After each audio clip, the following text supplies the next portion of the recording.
छाँव आ जाती है, कभी छाँव भी चली जाती है, फिर धूप आ जाती है। ये जिंदगी का ऐसा ही रुतबा है, कभी छाँव कभी धूप, उसी तरह कभी सुख और कभी दुख का क्रम तो चलता ही आएगा जाएगा आएगा जाएगा। कितनी समझदार मेरी जीजियां बैठी हैं, वो बीच में यहाँ पंडाल लगा वहाँ पंडाल लगा, बीच में थोड़ी सी जगह खाली है, यहाँ पंडाल लगा वहाँ पंडाल लगा, बीच में थोड़ी जगह खाली है, यहाँ पंडाल लगा वहाँ पंडाल लगा, बीच में थोड़ी जगह खाली है। जहाँ जगह खाली है धूप आती है तो मेरी बहनें तुरंत, धूप आते से मेरी जीजियां तुरंत अपने सिर पे पल्लू ले लेती हैं, धूप आते से अपने सिर पे कपड़ा रख लेती हैं, धूप आते से अपने सिर पर छाता रख लेती हैं। उनको मालूम है कि अगर धूप आए तो सिर पर कपड़ा रख लो, धूप आए छाता लगा लो। ये कपड़ा कोई दूसरा नहीं, ये छाता कोई दूसरा नहीं, अपने देवाधिदेव महादेव की छत्र छाया में आ जाओ, अपने पूर्वजों के हाथ के नीचे आ जाओ, थोड़ा सा छांव कर लो। कौन सी छांव? ये दुख की जो धूप आती है, तकलीफ की अगर धूप आ रही है, थोड़ा कष्ट आ रहा है, थोड़ी परेशानी आ रही है, तो थोड़ी देर के लिए परमात्मा के मंदिर का छाता, भगवान की कथा का छाता, थोड़ा सा सत्संग भजन का एक कपड़ा अपने सिर पर डाल लो। थोड़े दिन में ये धूप दुख की, तकलीफ की, कष्ट की चली जाएगी। जब ये धूप चली जाएगी तो वापस सुख की छाया आ जाएगी, फिर छाते की जरूरत नहीं। थोड़ा आया, अभी धूप आई थी, मेरी जीजियां छाता लगा रही थी, थोड़ी कपड़ा लगा रही थी, कोई कुछ लगा, उनको मालूम है कि धूप थोड़ी देर में जाएगी, हमेशा नहीं टिक सकती। रात का अंधेरा छटेगा और दिन का प्रकाश आएगा, उनको मालूम। एक जैसा नहीं, उसमें चतुरता तुम्हारी रखना मेरी बहनों, मेरी जीजियों, मेरी माताओं, मेरे भाई, मेरे जीजाओं, चतुरता तुम्हारी रखना। जैसे धूप में छाता लगा लेते हो, दुख में परमात्मा का द्वार पकड़ो। परमात्मा ज्यादा कर्जा हो जाता है, ज्यादा तकलीफ आ जाती है, ज्यादा दुख आ जाता है, तो घर में जो रकम होती है ना, सोने चांदी के जेवर होते हैं ना, वो दुकान पर चले जाते हैं। बोलो जाते कि नहीं जाते? दुख आता है, अपने कीमती जेवर दुकान पर चले जाते हैं। दुकान वाला कहता है इतने अच्छे अच्छे जेवर क्यों बेच रही हो, इनको क्यों गिरवे रख रही हो? तुम्हारे जेवर हैं, पहनोगी तो अच्छा लगेगा, तुम्हारे जेवर हैं भाभी, क्यों गिरवे रख रही हो, क्यों? जब दुख आता है, कर्जा बढ़ जाता है, तकलीफ बढ़ जाती है, तो घर के जेवर दुकान पर गिरवे रख दिए जाते हैं, जिससे हमारा थोड़ा दुख समाप्त हो जाए। याद रखना, घर के जेवर दुकान पर तब जाते हैं जब दुख आता है। उसी तरह दुकान पर जेवर जाए उससे पहले इस मन को शंकर के पास भेज दो, तो दुख कटना प्रारंभ हो। दुख जेवर दुकान पर जाए उससे पहले मन को मंदिर तक भेजो, शिवालय तक भेजो, शंकर तक भेजो।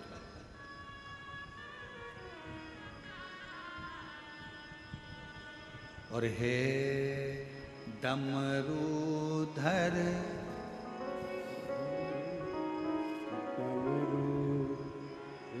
डमरूधर भोले शंकर, हम भी तुमको दिल दे बैठे। डमरूधर शंकर, हम भी तुमको दिल दे बैठे। कम पहले से ही कम तो न थे के और मुसीबत ले बैठे। कम पहले कम तो ना थे और एक मुसीबत ले डमरूधर भोले शंकर हम भी तुमको दिल दे बैठे।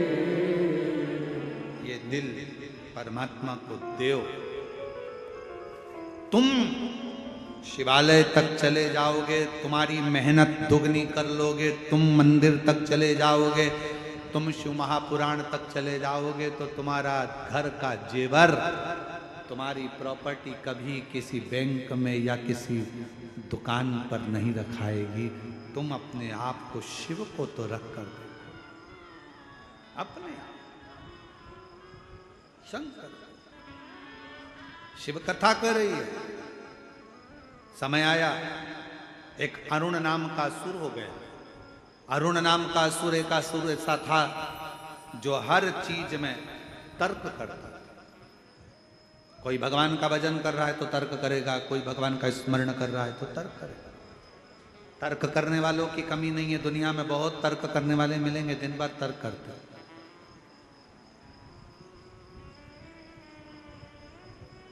एक तर्क करने वाला व्यक्ति एक भक्त से मिल गया। भक्त जा रहा था मंदिर, वो भी उसके पीछे चला गया।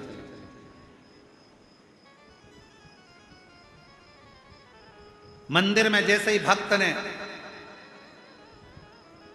भगवान को प्रणाम करा, वो भी प्रणाम करता हुआ देखकर पीछे पीछे आ गया।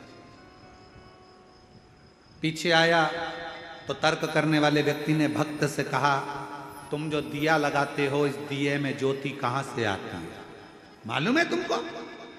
अब भक्त कैसे बताए बेचारा कहां से आती है? ये दिए में ज्योति कहां से आती है बताओ। उसने जो दिया जलाया, तर्क वाले ने दिया जलाया, दिया जलाकर कहा, बताओ इसमें ज्योति कहां से आती है, इसमें प्रकाश कहां से आता है?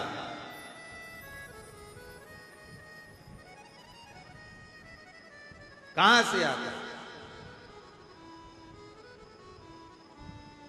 भक्त कहने लगा, ये सब भगवान की कृपा है, भगवान के भाव से।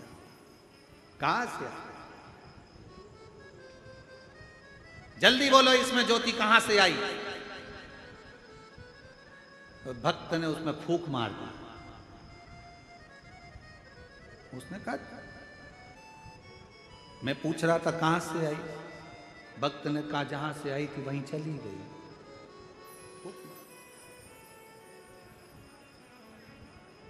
आवाज बुझ गई। ज्योत देने वाला वो है, प्रकाश देने वाला वो है। हमें तो केवल लगनता से अपने कर्म को करना है, मेहनत को करना, परिश्रम। फल देने वाला वो देगा। आप करो मेहनत। एक अरुण नाम का असुर हो गया जो तर्क करता था, बात बात में बस क्लेश करना। कोई अच्छा बोल रहा है उसमें से कुछ एक छांट लेना, कोई अच्छा काम कर रहा है उसमें से कुछ बेकार छांट लेना, लोगों को अड़चन देना, लोगों को परेशान करना, लोगों को अपशब्द कहना, लोगों को ताना देना, लोगों को गाली देना, लोगों को अड़ा तड़ा कहना। अच्छा दिखता नहीं।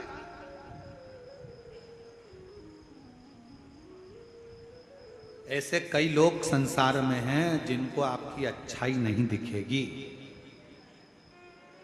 बहू ने रोटी अच्छी बनाई, सब्जी अच्छी बनाई, जरा सी चटनी बिगड़ गई ना, तो घर के लोग कुछ सब्जी अच्छी बनी उसका नहीं कहेंगे, रोटी अच्छी बनी उसका नहीं कहेंगे। घर के लोग, बताओ ऐसी चटनी बनती है? अपने बाप के घर से ये सीख के आए, ऐसी चटनी बनती है, ऐसी चटनी बनती है। इतने में बहू अंदर ही अंदर कुड़ती कुड़ती बोली, चटनी तो अभी बनी नहीं है, अब वो चटनी बाकी। ए भाई, चटनी में अगर स्वाद नहीं है, चटनी अगर बेकार बनी है तो उसको छोड़ो। जो रोटी अच्छी बनी है, सब्जी अच्छी बनी है, उसका तो गुणगान करो कि सब्जी अच्छी बनी, रोटी अच्छी बनी। पर तर्क करने वाले, गलत बोलने वाले, गलत विचार करने वाले, गलत संबोधन करने वाले अच्छाई नहीं ढूंढते, वो हमेशा बुरा ढूंढते हैं। इसने ऐसा बोल दिया, उसने ऐसा कर दिया, बहू ने ये कर दिया, सास ने वो कर दिया, इसने ये कर दिया, उसने वो कर दिया। दिन भर अरुण का काम था, एक अरुण नाम का असुर तर्क पर तर्क करता था, गलत विचार करता था। समय आया, देवताओं ने विचार करा कि ये तो मरने वाला नहीं, देवताओं को परेशान कर रहा है।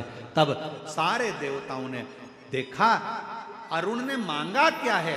अरुण ने ब्रह्मा जी का तप कर कर वर प्राप्त कर लिए थे, ना मुझे पृथ्वी पर चलने वाले 4 पांव वाले मारे, ना पृथ्वी पर चलने वाले 2 पांव वाले मारे, मुझे पृथ्वी पर चलने वाला कोई ना मार पाए। तब अरुण तो बहुत प्रबल हो गया, अब करें तो करें क्या, मरने को तैयार नहीं। तब देवताओं ने भगवान शंकर की आराधना की, शिव की आराधना, और बाबा देव अधिदेव महादेव से विनय करा, शिव जी से विनय करा, भगवान शंकर से विनय करा।